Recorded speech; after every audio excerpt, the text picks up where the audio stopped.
So hello student, कैसे हैं आप सभी। आई होप आप लोग बहुत ही अच्छे होंगे। तो चाइल्ड हेल्थ नर्सिंग की सीरीज़ चल रही थी जिसपे हम लोगों ने कितने क्वेश्चन किए थे, 133 तक क्वेश्चन हम लोगों ने कवर किया था। अभी बारी है 134 की। तो क्वेश्चन है कि किस उम्र का बच्चा सीढ़ियों से चलना प्रारंभ कर देता है। किस उम्र का बच्चा सीढ़ियों से चलना प्रारंभ कर देता है। तो इसका राइट ऑप्शन सी हो जाएगा कि 24 महीने का जो बच्चा होता है वो सीढ़ियों से चलना प्रारंभ कर देता है। नेक्स्ट क्वेश्चन है कि डिप्थीरिया सामान्यतः किस उम्र के बच्चों में ज़्यादा पाया जाता है। तो डिप्थीरिया जो होता है सबसे ज़्यादा वो 1 से 5 वर्ष के जो बच्चे रहते हैं उनमें होने की संभावना सबसे अधिक रहती है। एक नवजात में सीपीआर के दौरान चेस्ट कंप्रेशन के लिए कौन सी तकनीक काम में लेनी चाहिए। तो इसके लिए जो अंगूठे की तकनीकी होती हैं वो काम में लेनी चाहिए, क्योंकि नवजात जो होते हैं उनके जो चेस्ट होते हैं काफ़ी छोटे होते हैं, उनकी बॉडी छोटी होती है, इसलिए चेस्ट कंप्रेशन के लिए अंगूठा की तकनीक को लेनी चाहिए। नेक्स्ट क्वेश्चन,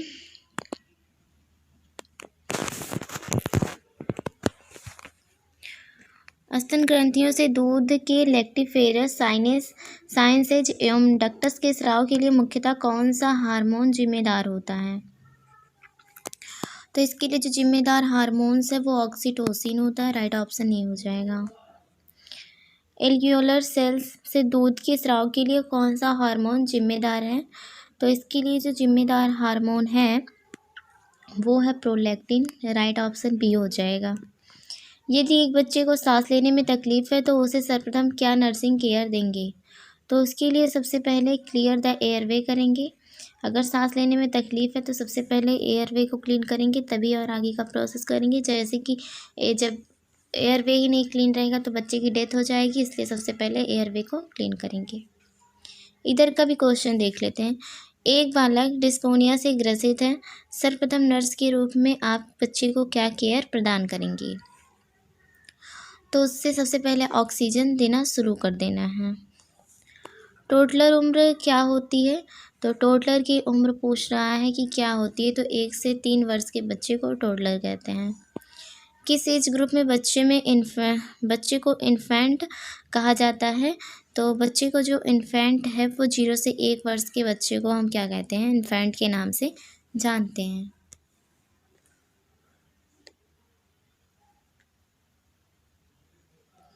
नेक्स्ट क्वेश्चन,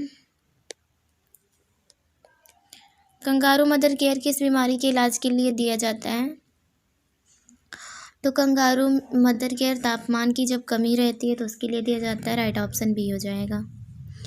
निम्न में से कौन सी विटामिन ए की कमी से होने वाली नहीं, मतलब कौन सी ऐसा डिजीज़ है जो कि विटामिन ए की कमी से नहीं होता है। तो बेरी जो रोग है वो विटामिन ए की कमी से ना होकर विटामिन बी की कमी से होता है। निम्न में से कौन सी जीवाणु जनित बीमारी है।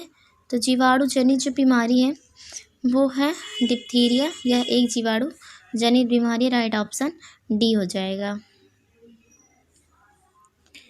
एक शिशु इधर का देख लेते हैं 149। किस एज ग्रुप के बच्चे को इन्फेंट कहा जाता है। 0 से 1 वर्ष के बच्चे को ये पहले ही पता चल गया। किस उम्र का बच्चा अपनी माँ को पहचानना प्रारंभ कर देता है। तो जो 3 महीने का बच्चा रहता है वो अपनी माँ को पहचानना स्टार्ट कर देता है। राइट ऑप्शन बी हो जाएगा। नेक्स्ट क्वेश्चन, 9 महीने की उम्र पर बच्चे को विटामिन ए की घोल कितनी देनी चाहिए। जब 9 महीने का बच्चा होता है तो उसको 1 लाख इंटरनेशनल यूनिट देनी चाहिए। राइट ऑप्शन ए हो जाएगा। तो नेक्स्ट क्वेश्चन है कि एक शिशु में रिसोसिएशन करते समय चेस्ट कंप्रेशन एवं वेंटिलेशन ब्रीथ का अनुपात क्या होना चाहिए। तो इसका जो अनुपात होना चाहिए 5:1 का होना चाहिए। 5 बार चेस्ट कॉन्फ्रेंस करो और 1 बार वेंटिलेशन ब्रीथ दो। Right option C. डिप्थीरिया का कारण कौन सा जीवाणु है, मतलब डिप्थीरिया जो होता है वो किस जीवाणु के कारण होता है। ठीक है, तो इसका राइट ऑप्शन हो जाएगा कॉर्निबैक्टीरियम डिप्थेरी।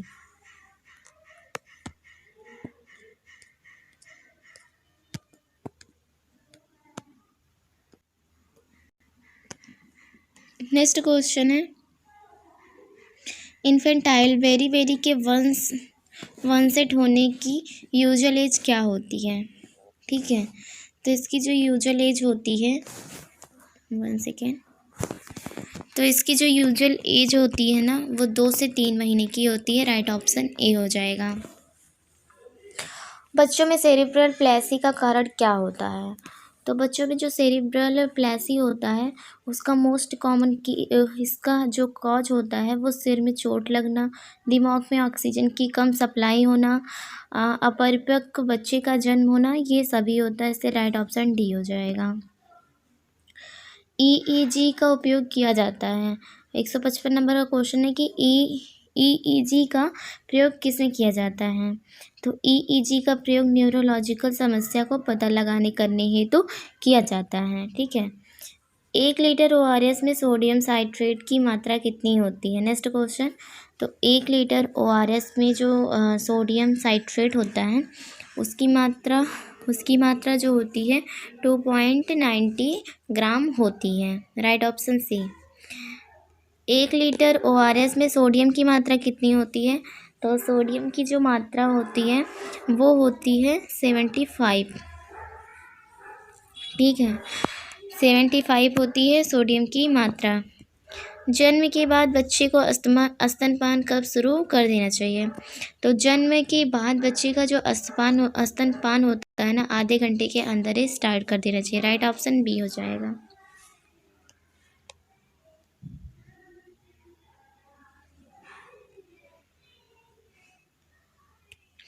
नेक्स्ट क्वेश्चन, निम्न में से कौन सा इम्यूनोग्लोबिन मानव दूध, आंसू, योनि स्राव, लार आदि में प्रचुर मात्रा में पाया जाता है। तो कौन सा ऐसा हार्मोन है।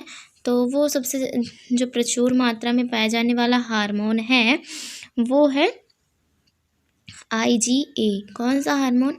IgA हार्मोन जो होता है वो सबसे ज़्यादा इन सब चीज़ों में पाया जाता है।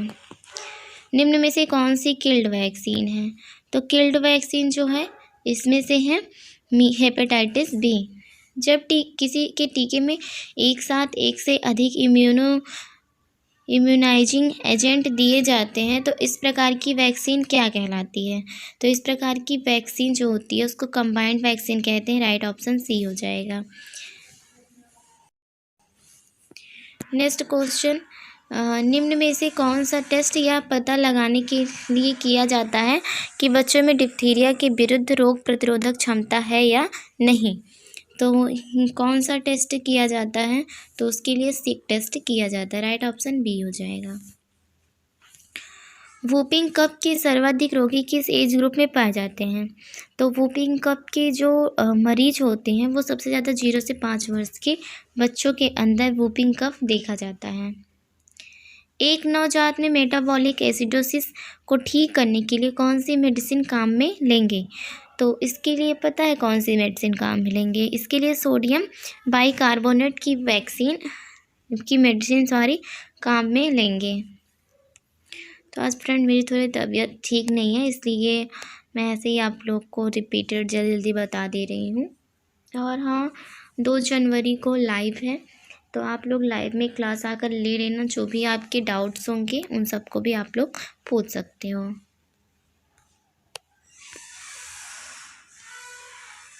मेक्योनियम से आप क्या समझते हैं। नेक्स्ट क्वेश्चन है कि मेक्योनियम से आप क्या समझते हैं।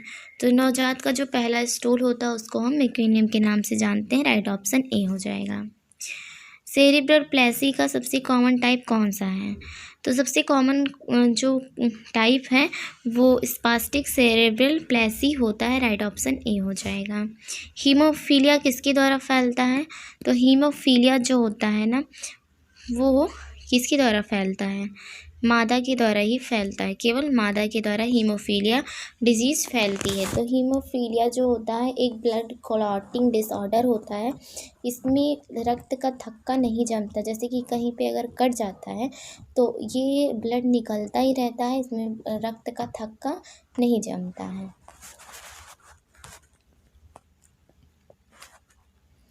नेक्स्ट क्वेश्चन, एक 12 महीने के बच्चे में भाषा संबंधी क्या विकास हो चुका होता है।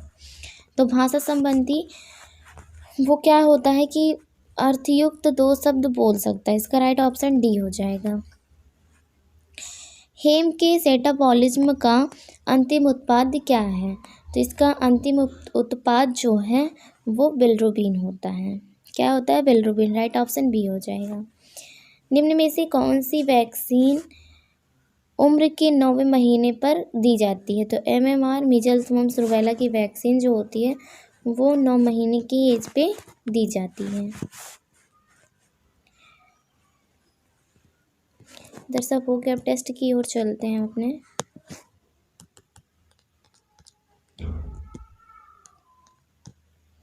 One 134 question. किस उम्र का बच्चा सीढ़ियों से चलना प्रारंभ कर देता है? डिप्थीरिया सामान्यतः किस उम्र के बच्चे में ज़्यादा पाया जाता है?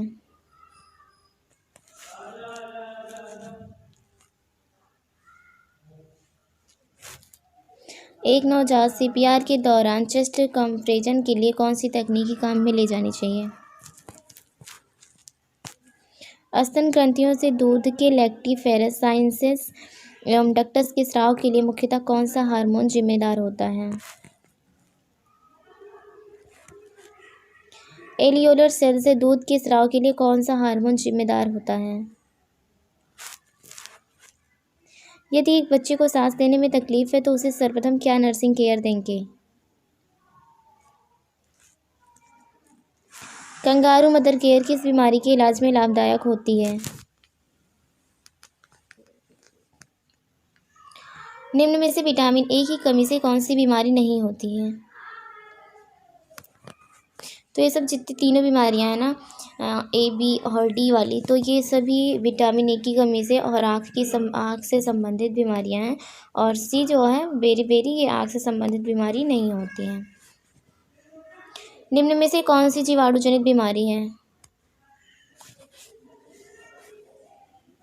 एक शिशु में रिसोसिएशन करते समय चेस्ट कंप्रेशन एवं वेंटिलेशन ब्रीथ का अनुपात क्या होना चाहिए? डिप्थीरिया का कारण कौन सा जीवाणु है? 9 महीने की उम्र पर बच्चे को विटामिन ए की घोल कितनी खुराक दी जाती है?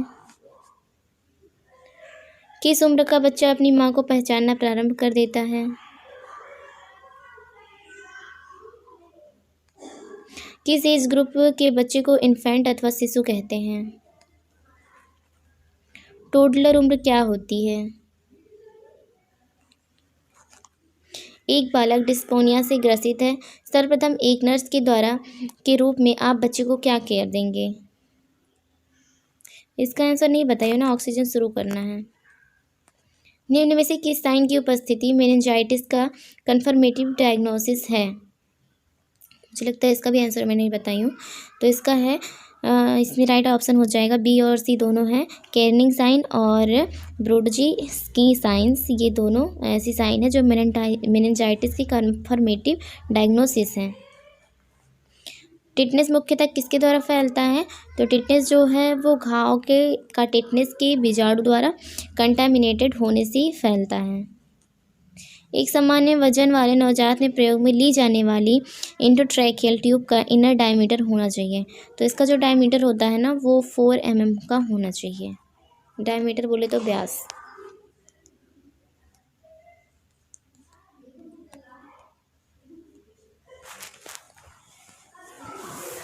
इन्फेंटाइल बेरी के वनसेट होने की यूजुअल एज क्या होती है? बच्चे में सेरिब्रल प्लेसी का कारण क्या है? EEG का उपयोग कहाँ किया जाता है? निम्न में से कौन सा इम्यूनोग्लोबिन मानव दूध, आंसू, स्राव, लार आदि में प्रचुर मात्रा में पाया जाता है? कौन सी किल्ड वैक्सीन है? जब किसी टीके में एक साथ एक से अधिक इम्यूनोजिंग एजेंट दिए जाते हैं तो इस प्रकार की वैक्सीन क्या कहलाती है? निम्न में से कौन सी वैक्सीन उम्र के 9वें महीने पर दी जाती है? हेमे के सेटाबॉलिज्म का अंतिम उत्पाद क्या है? एक 12 महीने के बच्चे में भाषा संबंधी क्या विकास हो चुका होता है? हीमोफीलिया किसके द्वारा फैलता है? सेरेब्रल प्लेसी का सबसे कॉमन टाइप कौन सा है?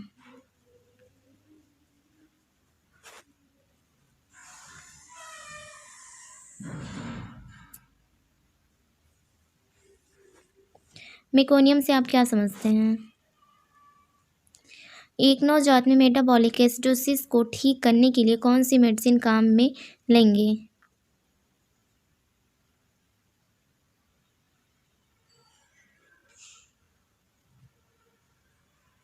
तो इसमें कौन सा लेंगे? Sodium bicarbonate. कुकर खांसी के सर्वाधिक रोगी किस एज ग्रुप में पाए जाते हैं? निम्न में से कौन सा टेस्ट यह पता लगाने के लिए किया जाता है कि बच्चे में डिप्थीरिया के विरुद्ध रोग प्रतिरोधक क्षमता है या नहीं? जन्म के बाद बच्चे को स्तनपान कब शुरू कर देना चाहिए? 1 लीटर ORS में सोडियम की मात्रा कितनी होती है? 1 लीटर ORS में सोडियम साइट्रेट की मात्रा कितनी होती है? सो आई होप आप लोग को वीडियो पसंद आया होगा। अच्छा लगा हो तो लाइक करें और नए हैं चैनल पे तो चैनल को सब्सक्राइब करें। और एक बार मैं फिर से बोलना चाहती हूँ कि थ्योरी के जो first year and second year के सिलेबस है इसमें से जो कुछ भी आपको नहीं समझ में आया है तो प्लीज़ आप लोग कमेंट में बता सकते हैं कि अगला किस टॉपिक पे वीडियो चाहिए। तब तक के लिए धन्यवाद और जय श्री राम।